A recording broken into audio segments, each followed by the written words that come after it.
just wanna have fun, clap my hands, turn around now and dance, dance, dance. I just wanna have fun, clap my hands, turn around now and dance, dance, dance.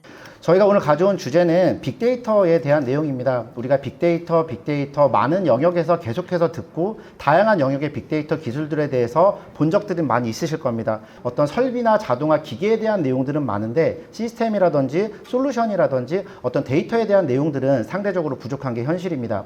오늘 주제에서는 빅데이터의 기본 개념에 대해서 간단하게 설명드리고 이러한 빅데이터를 우리가 어떻게 활용할 수 있는지, 그리고 실제 물류시장에서 그런 빅데이터를 어떻게 활용할 수 있을지에 대해서 확장해서 살펴보고, 왜 이 물류라는 영역에서는 우리 눈에 보이지 않는지, 어떤 분야에서 데이터가 활용이 되고 있는지 간단하게 살펴보고, 실제 그 데이터들이 더디게 활용이 되는 부분에 있어서 그 핵심적인 이유가 뭔지 간단하게 설명드리고, 저희 트레드링스라는 기업이 그런 부분들을 해소하기 위해서 어떠한 포커스로 어떻게 접근하고 있는지 간단하게 설명드리는 시간 25분에서 30분 정도 설명드리겠습니다.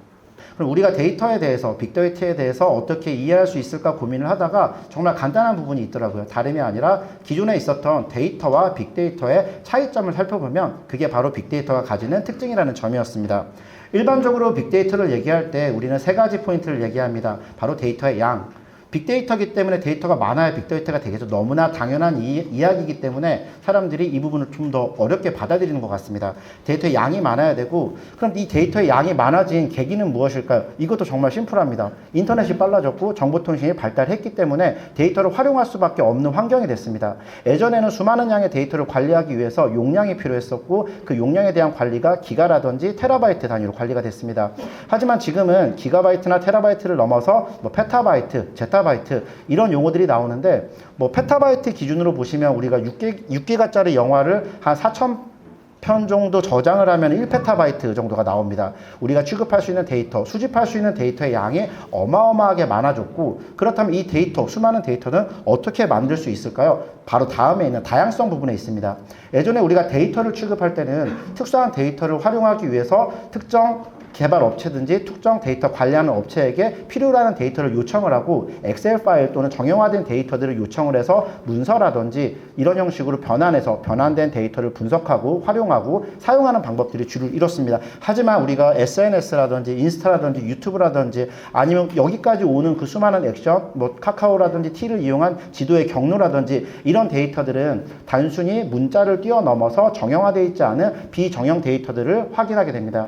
이런 데이터 생산에 있어서 다양성이 확보될 수 있었던 이유는, 과거에는 우리가 데이터를 생산했다고 하면 이제는 데이터를 단순히 생산하지 않고 생산되어지는 데이터를 활용할 수 있게 됐다는 점에 차관점을 둘 수 있을 것 같습니다.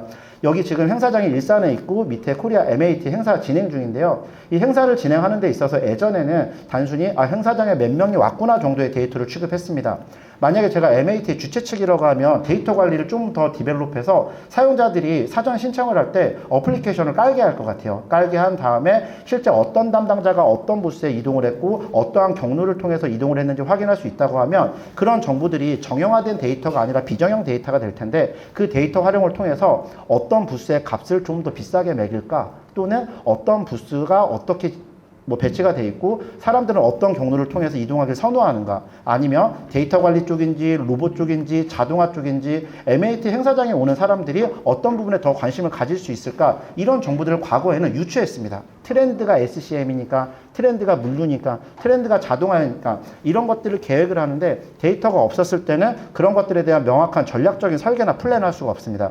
하지만 제가 말씀드린 방식과 같이 어플리케이션 또는 사람들의 행동에 따라서 생산하는 데이터가 아니라 생산되어지는 데이터들을 관리할 수 있다고 하면 좀 더 전략적으로 행사를 운영하고, 단순한 어떤 행사뿐만 아니라 기업의 전략, 이런 패턴들을 분석해서 결과적으로 비용을 절감하고 고객의 만족도를 높일 수 있는 그런 데이터 형성이 되겠죠. 세 번째로 빅데이터의 주요 개념으로는 실시간성이 있습니다. 아까 말씀드렸다시피 과거에는 데이터를 관리할 때 이번 달 말까지 또는 연간 데이터들을 취합해서 분석해서 전략을 수립했죠. 하지만 이 전략을 수립하는 데 있어서의 데이터는 실시간으로 바뀝니다. 최근 좀 오래 지났지만 수에즈 운하 때부터 시작해서 아니면은 코로나 때부터 시작해서 우리가 취급하는 정보들의 변화의 속도가 굉장히 빠르게 이루어집니다. 굉장히 빠르게 정보가 변화하고 있는데 6개월 전의 데이터 또는 한 달 전의 데이터를 가지고 다음 달, 그 다음 달을 대응하기에는 굉장한 어려움이 있습니다. 하지만 빅데이터 기술로 인해서 우리는 데이터를 빠르게 수집하고 정제하고 가공하고 활용할 수 있게 되었기 때문에 우선은 데이터 실시간성에서 과거의 데이터가 아닌 지금의 데이터, 만약에 데이터화가 빠르게 이루어진다고 하면 여기 계신 분들이 어떤 강의에 좀 더 많이 들어오는지, 어떤 컨텐츠에 관심을 갖는지 이런 것들 또한 빠르게 반영해서 사용을 할 수가 있겠죠. 이렇게 빅데이터의 양, 빅데이터의 다양성, 그리고 빅데이터가 수집되는 속도와 시간, 이러한 요소들이 더해져서 우리는 기존 데이터와의 차별성을 확인할 수 있습니다. 숨 좀 쉴게요. 그럼 이제 빅데이터를 보셨는데 바로 이어서 이 빅데이터의 뭐 기본 정의 말고 뭐 여기서 굉장히 많은 정의들이 더해져요. 이 세 가지가 기본이고 뭐 품질이라든지 아니면 가치라든지 이런 것들을 더해서 V를 자꾸 더하세요. 원래 한국 분들이 계속해서 알파벳을 더하고 용어를 정의하는 걸 좋아하시기 때문에 더하지만 기본적인 데이터의 개념은 좀 전에 말씀드렸던 이 세 가지 포인트로 보시면 될 것 같고, 그러면 이 빅데이터 활용은 어떻게 하는가? 이것도 기존에 있었던 데이터 활용과 동일하게 이루어집니다. 먼저 데이터를 활용하려면 데이터가 수집이 돼야 되겠죠. 수집한 데이터를 분석하고 그 데이터를 가지고 전략을 세우고 활용을 합니다. 과거의 일반적인 데이터 활용과의 차이점은 데이터를 활용하는 그 액션 또한 데이터화가 돼서 데이터 재수집과 재활용이 이루어집니다. 그렇기 때문에 우리는 빅데이터 활용 단계에서 분석이나 활용을 할 수 있는 그 데이터 분석의 툴이나 기술적인 부분에 주안점을 두기보다는 어떠한 형식으로 데이터를 수집할 수 있는가, 그 수집 자체에 포커싱을 뒀을 때 스타트 포인트를 제대로 끊었다라고 표현할 수 있을 것 같은데요. 물리라는 부분에 있어서 빅데이터 수집에 어떤 주안점이 됐던 부분, 좀 스타트 포인트가 됐던 부분은 제가 아래에 키워드를 4개 정도 뽑아놨는데 IoT, RPA 이거 2개 정도 먼저 보실 수 있을 것 같습니다. IoT는 누구나 이미 익숙하게 알고 있듯이 사물 인터넷에 대한 내용인데, 아까 말씀드린 것처럼 우리가 어떠한 행동을 하는지, 물류를 하면서 또 다른 사업을 하면서 어떠한 액션을 취하는지 내 행동을 바탕으로 기반이 사물과 인터넷에 연결돼서 데이터를 생산하는 게 아니라 생산되어지는 데이터를 관리할 수 있는 기술들이 됐고요. 뭐 예를 들어서 선박이 이동한다고 했을 때 출발을 며칠, 도착일 며칠 딱 정해지는 정보들 우리가 알고 있지만 배 이동 경로에 따라서 수많은 정보들이 계속해서 바뀌죠. 그런 바뀌는 정보들을 누군가는 정형화된 데이터로 제공하지만 그 수많은 업자들이 제공하는 정형화된 정보들을 취합하거나 관리할 수 있는 방법들이 기존에는 많이 부족했습니다. 하지만 트레이딩스 같은 기업들 또는 다른 기업들, IT를 선도하는 기업들은 로보틱 프로세스 오토메이션, 즉 RPA라는 개념들을 과거랑 똑같아요. 자동화를 더 자동화해서 데이터 처리 기술이 더해진 방식을 통해서 수많은 데이터들을 일괄 처리해서 이 데이터를 관리하는 데이터 수집의 방식이 이루어지고 있습니다. 이 다음의 프로세스는 동일합니다. 그 데이터들을 분석해서 이 분석된 데이터가 어떻게 활용할 수 있을지, 어떠한 가치를 가지고 있을지 확인하고 그 데이터를 활용하죠. 여기서 그 다음 키워드가 나옵니다. 바로 여기 비저빌라이제이션, 그 AI에 대한 부분인데요. 아무리 좋은 데이터를 만들어 놔도 이 데이터를 사용하는 건 사람입니다. 기술이 점점 위로 올라갈수록 우리가 관심을 갖게 되는 부분은 사용자들이 얼마나 UX, UI적인 편의점을 가지게 되느냐라는 부분으로 가게 되는데요. 그렇기 때문에 저희는 비저빌라이제이션, 이런 부분들을 실제 사용자 편의를 위해서 지속적으로 고도화하는 걸 빅데이터 활용의 하나의 단계로 보고 있고, 마지막에 있는 키워드 AI가 최근에 있는 물류뿐만 아니라 현업에 있는 모든 담당자들이 가장 주목하고 있는 부분이 AI인데, AI 같은 경우에는 함정이 있습니다. 실제 충분한 데이터 분석을 통한, 데이터 수집과 분석을 통한 활용이 이루어지지 않은 상황에서 AI가 작동할 수는 없어요. 머신러닝이라든지 딥러닝을 통해서 우리가 하는 수많은 물류의 변수들이나 이런 정보들이 거기에 따른 규칙을 찾아야지 AI 또한 거기에 따른 가이드라인을 제시할 수가 있습니다. 그렇기 때문에 우리가 흔히 알고 있는 AI 또한 빅데이터 수집과 분석, 활용이라는 것들이, 그리고 재수집이 돼서 다시 분석되고 활용되는 이 서클이 계속해서 돌았을 때 빅데이터의 제대로 된 활용을 할 수 있는 구조라고 보시면 될 것 같습니다. 자, 그럼 이제 많은 사람들이 궁금해하시는 부분인데요. 그럼 물류시장에서 빅데이터를 활용할 수 있는 영역은 어떤 게 있을까요? 라고 봤을 때 우리가 보통 유통을 했을 때 유통 정보를 바탕으로 해서 고객들이 물건을 필요로 하는지 안 필요로 하는지 이런 것들을 보고, 이 유통 결과가 만약에 빅데이터화가 된다고 하면 이 유통을 바탕으로 해서 왼쪽 두 번째에는 수요 예측을 할 수가 있겠죠. 수요 예측을 한 다음에 그 수요 예측된 정보를 바탕으로 재고를 관리하고, 재고가 계속해서 쌓였을 때 쌓여있는 재고들을 관리하기 위해서 창고 관리가 들어갈 겁니다. 이 창고 관리를 하면서 실제 물건들을 재고 상황이나 유통 상황에 맞춰서 해외에 보내가고 국내에 가져오기 위해서 스케줄링 작업이 들어갈 거고, 이 스케줄링 한 것들을 다시 운송하기 위해서 운송 계획을 짜는 이 각각의 영역에 대한 빅데이터화, 빅데이터까지는 아니고 데이터화는 이미 잘 돼 있습니다. 다만 이 데이터화에 있어서 문제점들이 있는데요. 제가 보시면은 이 물류시장 빅데이터 활용의 함정이라고 적어놨었어요. 보면은 뭐 생산을 하고 운송을 하고 통관을 하고 항만을 하고 뭐 이런 수많은 프로세스들 뭐 설계를 하고 많은 과정들이 들어가는데 데이터 관리의 방식이 다 상이합니다. 아직도 뭐 CY라든지 컨테이너 터미널, 야드 이런 쪽에서는 컨테이너 번호를 수기로 관리하고요. 이 수기로 관리된 데이터들을 어디 데이터 회사에 보내면 사람이 손으로 다시 입력해서 뭐 요즘에 OCR 리딩이라고 하는데 리딩하다가 오류가 나면 그 데이터도 관리가 안 되고 그렇게 해서 컨테이너 베이스에 뭐 수기 정보를 엑셀화하는 것까지 성공을 했는데 이 엑셀화 성공한 것들을 또 데이터 취합해가지고 얼마나 자동화하려고 했더니 이건 또 뭐 API라든지 어떤 뭐 제이슨이라든지 파일 형식으로 보내야 된다고 하고 각각의 플레이어들이 사용하고 있는 데이터 관리 방식과 처리 기술이 상이합니다. 다. 그렇기 때문에 우리가 데이터 일원화를 만들기 위해서 A라는 곳에서 입력이 된 코드가 뭐 Z 단계까지 끊임없이 이어져야 되는데 관리하는 방식도 다르고 코드도 다르고 심지어 항만의 코드들조차 부산은 우리가 BUS로 알고 있죠, 보통. 근데 포트 코드에서는 PUS라고 인식이 되는 코드들도 많아요. 선사마다 다르고 터미널마다 다릅니다. 데이터 일원화와 표준화가 국내가 안 되어 있고요. 실제 사용자들이 편해질 수 있을까? 데이터 취합하고 통합하는 작업들을 시작을 했고 그 과정을 통해서 빅데이터 활용의 함정을 극복하려고 하고 있습니다. 바로 다음 표 보여드릴게요. 제가 방금 전에 말씀드린 내용인데 이럼에도 불구하고 뭐 운송이든 수요든 재고든 유통이든 창고든 데이터 관리 방식 다 다르다고 말씀드렸는데 그럼에도 불구하고 이런 데이터들을 취급하는 업체들이 있어요. 근데 여기에도 함정이 있으세요. 우리가 S사를 통해서만 물류를 진행하지는 않습니다. 마찬가지로 P사를 통해서만 물류를 진행하지 않고 뭐 해외에 있는 K사를 통해서만 물류를 진행하지는 않아요. 그 각각의 물류를 주도적으로 시작을 했던 시스템을 진행하는 업체들은 자기를 통해서 진행이 된 모든 물류들을 하나로 관리하는 데는 특화가 되어 있고 이런 부분에서는 굉장히 고도화가 되어 있습니다. 하지만 여기에 아마 수출입 기업들도 계실 텐데 그분들은 그럼 그 업체만 쓰셔야 돼요. 그러면 결국 우리가 관리할 수 있는 빅데이터는 그 업체, 하나의 특정 업체를 통해서 관리된 빅데이터. 빅데이터라고 하기에는 뭐가 나의 데이터를 관리합니다. 이 나의 데이터가 특정 업체한테 의존되지 않고 내가 사용하는 모든 데이터들이 취합이 되고 수집이 되고 그 데이터, 나의 데이터뿐만 아니라 다른 모든 사람들의 데이터를 취합한다고 하면 우리는 정말 재미있는 정보들을 활용할 수 있습니다. 트레드링스는 이런 빅데이터를 어떻게 활용하는지 제가 방금 말씀드린 것처럼 각각의 기업 정보가 아닌 각각의 기업이 활용하는 정보들을 취합했을 때 어떤 정보들을 볼 수 있는지 이 물류 빅데이터 활용 사례 통해서 간단하게 설명드릴게요. 자, 2022년 2월입니다. 이 판이 가장 오래 걸린 포트가 밴쿠버래요. 우리가 이런 정보들을 개별 기업이 알 수 있을까요? 알 수 없습니다. 왜? 데이터 분석에는 내가 진행한 포트만 알고 있고 내가 진행한 구간이 시장을 대변할 수는 없어요. 하지만 트레이딩스는 이런 정보를 뽑아내고 있습니다. 가장 운항 시간이 긴 포트로는 마이애미가 나왔고 2022년 12월 기준 45일 정도 지연이 됐네요. 우리가 알고 있는 정보들과 실제 데이터가 이야기하는 정보들에는 차이가 있을 수 있습니다.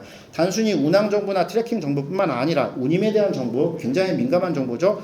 작년 12월 기준 했을 때 부산 출발 기준으로 운임이 가장 많이 떨어진 데가 함부르크네요. 이런 정보들. 미주만 떨어지는 줄 아시죠? 함부르크 굉장히 많이 떨어졌습니다. 그럼 우리가 수요 계획이라든지 생산 계획을 수립을 할 때 함부르크 쪽 물량 떨어졌으면 함부르크 물건 보내야죠. 하지만 이런 정보들이 화주들한테 수출입 기업 담당자들한테 접근하는 시간은 굉장히 오래 걸립니다. 왜? 내가 하는 구간들만 하기 때문에 내가 하지 않는 구간들의 뭐 정보가 없기 때문에 그런 정보들을 분석해서 제공하는 게 트레이딩스와 같은 물류 시스템에서 IT 기업, 빅데이터 분석 기업들이 할 수 있는 새로운 비즈니스 영역이라고 보실 수 있을 것 같습니다.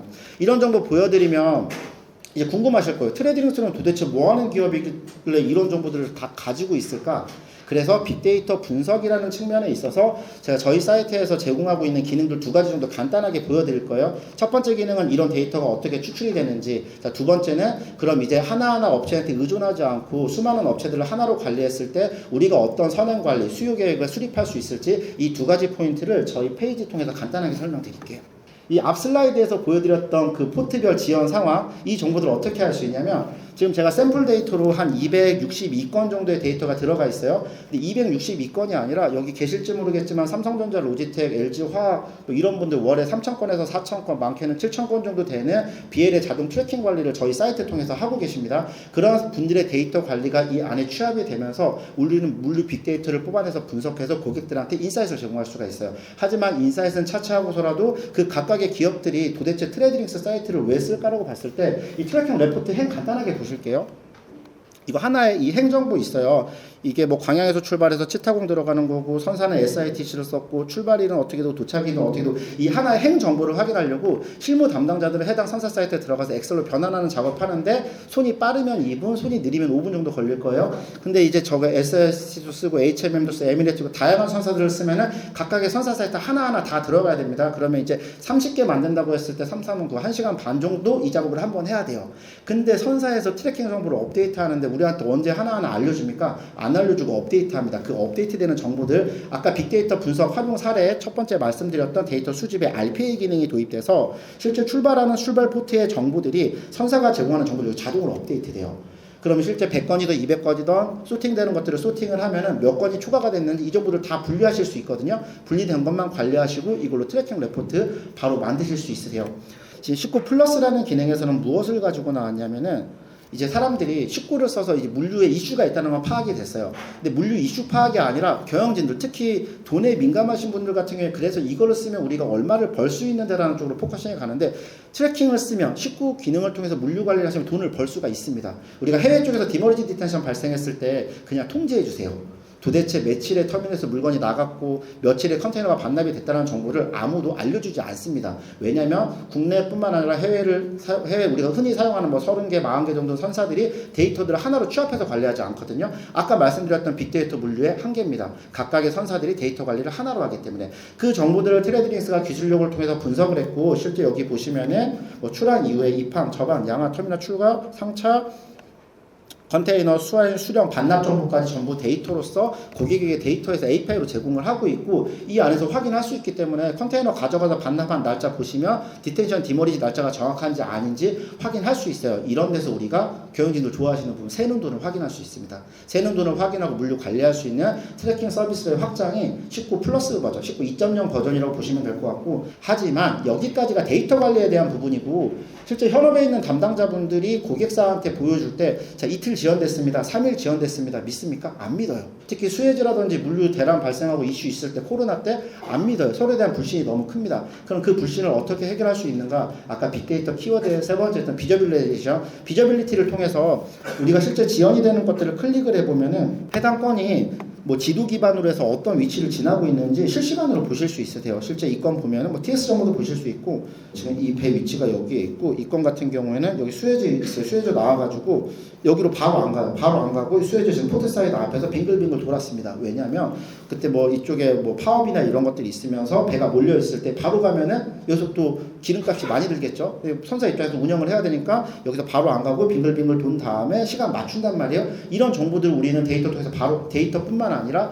위성 정보를 바탕으로 해서 바로 볼 수 있어요. 이 정보를 다 드리고 있고 실제 여기에 보여지는 정보들 내에 단순히 이런 정보들뿐만 아니라 뭐 국내 터미널 픽업, 입고, 선적 그리고 선박의 정보 도착해서 내륙으로 들어갔는지 안 들어갔는지 언제 이 정보 전부 다 보실 수 있어서 실무 담당자들이 물류하면서 트래킹 정보 확인하려고 3개, 4개, 5개 사이트 가는 게 아니라 하나의 사이트에서 볼 수 있는 기능들 이게 이제 슈퍼 플러스의 기본 기능인데 이 부분 보시고서 이런 정보를 일원화해서 관리하고 뭐 여기 계실지 모르겠으면 이랜드라든지 뭐 도레이, 도루코 뭐 LS, 리코, 동제리 이 수많은 기업들이 이런 서비스를 저희 사이트에 로그인해서 관리하시면 힘드시죠. 그리고 이 정보들 마스터 비밀번호를 기껏 다 넣으셔야 되잖아요. 이런 거 안 하세요. 내부 시스템 연결하셔가지고 클릭하시면 데이터 다 보시고 내부에 있는 트래킹 정보들 물류사에 요청하지 않고 이 정보 가져가서 그냥 활용하는 걸로 최근 트렌드가 바뀌고 있습니다. 여기에 플러스 알파로 이제 경영진의 니즈를 만족하기 위해서 대시보드에서 더 나아가서 대시보드 기능을 활용한 선행 관리를 통한 비용 절감 여기까지 이어져야지 실제 사용자 입장에서 만족이 나올 수 있다고 보시면 될 것 같아요. 그리고 실제 빅데이터라고 했잖아요. 이 빅데이터 분석이 돼야 될 텐데 처음에 이런 수많은 데이터를 엑셀로 변환했을 때 어떻게 활용해야 될지 사람들이 잘 모르세요. 그렇기 때문에 트레이딩스는 이 로그인 기반의 서비스에서 데이터 차트라는 기능을 제공하고 있고요. 실제 여기서 뭐 누적 차트로 해서 24시간 지연이 된 선사 제가 제공한 것 중에 어떤 것들이 있는지 보시려면은 이런 식으로 그래프로 해서 다 분석이 돼요. 고객사별로 분석을 하실 수도 있고 내가 여기에 10개 업체들을 다 등록을 했다 그러면 내가 지금 물류 진행하는 고객들 중에 지연이 가장 많이 있었던 업체가 어딘지 바로 분석이 되겠죠. 그런 업체들한테는 영업해야죠. 영업 담당자는. 그리고 만약에 물류 담당자들은 그런 업체들이 그런 지연 때문에 스트레스나 애로사항이 발생하지 않도록 밀착 관리를 한다든지 특정 업체에 대한 인원을 늘려야 될까 말까에 대한 경영적인 판단을 할 때도 그 업체에 대한 딜레이 이슈나 지연 이슈나 관리 포인트가 늘어나느냐 아니냐를 파악해야 되는데 뭐 담당자들이 윗사람들한테 사람 뽑아주세요라고 했을 때 근거가 없어요. 하지만 빅데이터 분석을 통해서 우리는 담당자 입장에서는 말할 수 있는 근거를 만들 수 있고 경영진 입장에서는 비용을 투자할 수 있는 그 체크 포인트들을 확인할 수 있는 게 쉽고 빅데이터 활용 사례라고 보시면 될 것 같습니다. 자, 이제 두 번째로 이제 아까 말씀드린 것처럼 이런 정보들은 확인을 했지만 실제 이 정보 말고 앞으로는 그런 물류 빅데이터 어떻게 활용할까라고 말씀드리자면 사람들이 저희 트레이딩스가 일반적인 디지털 포워더와 어떤 차이점이 있냐고 굉장히 많이 물어보세요. 우선 트레이딩스는 포워더 서비스 안 해요. 저희는 운송 서비스 안 하고 있고요. A라는 물류사, B라는 물류사, C라는 물류사 실제 화주 고객 입장에서는 다양한 포워더를 사용하실 겁니다. 근데 그 각각의 서비스가 너무 좋은데 각각의 서비스에 들어가야 관리가 돼요. 통합해서 관리가 안 되고 그렇다 보니까 내가 뭐 A라는 업체의 물량을 뭐 B라는 업체 통해서 진행을 하고 그 똑같은 A라는 업체의 물량을 C라는 업체 통해서 다음 물량 진행하면은 그 정보 엑셀 작업해야지 내가 그 업체한테 얼마나 진행한지 알 수 있죠. 이런 것들을 일원화해서 관리할 수 있도록 우리는 진고라는 서비스를 제공을 하고 있고 진고 서비스는 제가 말씀드린 것처럼 그 대시보드 기능 제공하고 있어서 이 안에서 물류 프로세스 그냥 진행하면은 실제 물류 비용이 월별로 얼마가 나왔는지 기간별로 내가 수출을 얼마 하고 수입을 얼마 했는지 국가별로 진행 건수가 얼마나 되는지 이런 다양한 정보들 또는 이제 여기다 칼럼을 추가해서 기업별로 내가 어떤 물류 서비스를 제공하고 있는지 아니면 내가 사용하는 물류사한테 어떤 물류사한테 비중을 좀 더 치중하고 있는지 이런 정보들을 제공하고 있고 이런 정보들이 취합되면은 우리가 정부가 요즘에 포커싱하고 있는 ESG에서 거버넌스 부분에 대한 내용까지도 해결할 수 있도록 지금 어떤 레이아웃을 잡고 있고요.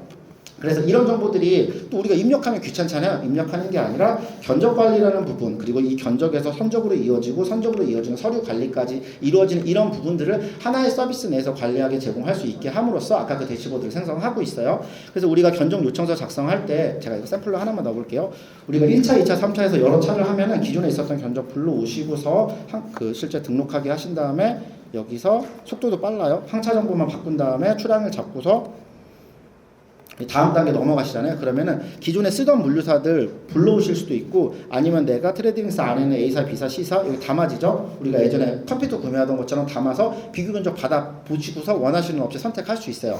그렇게 되면은 기능이 너무 많아요. 그래서 이 밑에 가서 보시면 되고 이런 식으로 진행하시게 되면은 우리가 견적과 선적이 지금까지 다 떨어져 있었습니다. 하지만 하나의 서비스로 관리가 된다 그러면 부킹하는 순간 선적 관리로 넘어가요. 선적 관리로 넘어갔을 때 상세보기 들어가서 보시게 되면은 트래킹 정보가 여기서 자동으로 다 들어가고요. 식구 기능도 다 들어가 있어요. 이 상황에서 지도 베이스로 해서 실제 어디를 이동하고 있는지 경로 보실 수 있고요. 실제 이 안에서 서류들 필요하면 서류 여기서 다 업로드 하실 수 있고 이 안에서 서류 편집 기능들, 서류 편집이 할 수 있도록 서류함 관리와 화물함 관리, 클라우드 베이스 폼 관리하고 있고 만약에 선적 정보에서 차량 배차 정보나 이런 것을 요청할 때 메일 보내거나 전화 보내시죠. 여기서 그냥 이거 요청하시게 되면은 우리가 클라우드 폼이라고 해서 상대방이 정보 입력해주면 여기 자동으로 다 따라 들어와요. 메일을 보내거나 전화를 하거나 카톡하지 않고 한 번에 관리할 수 있는 서비스까지 같이 제공을 하고 있고 이렇게 하다가 이슈가 발생했어요. 그럼 전화하는 게 아니라 전화하거나 메일 보내면 이 건이 어떤 것인지 하나하나 찾아야 되잖아요. 그렇게 찾지 않고 이 안에서 담당자와 소통할 수 있는 뭐 진고 채널톡 같은 형식으로 진고 톡이 제공이 되고 있기 때문에 이 안에서 이 건과 커뮤니케이션을 하고 필요한 담당자를 초대할 수 있는 이런 기능까지도 들어가 있어서 아까 말씀드렸다시피 뭐 S사선, L사던, D사던 수많은 업체들의 이 서비스를 관리할 수 있는 뭐 어카운트 ERP처럼 물류를 관리할 수 있는 물류 관리 ERP 솔루션이 진고라는 서비스고 이런 정보들이 계속해서 쌓였을 때 분기가 되고 1년이 됐을 때 대시보드에서 이런 정보들 취합을 통해서 앞으로의 나의 물류 계획을 수립하고 선행 관리하고 직장 내에서 인정받을 수 있는 사람이 되게 하는 이제 물류 빅데이터 활용 사례가 트레이딩스가 바라보고 있는 뭐 빅데이터 방향성이라고 보시면 될 것 같고 여기까지 30분 서비스 소개 및 빅데이터 분석에 있어서 마치고 질문 있으세요?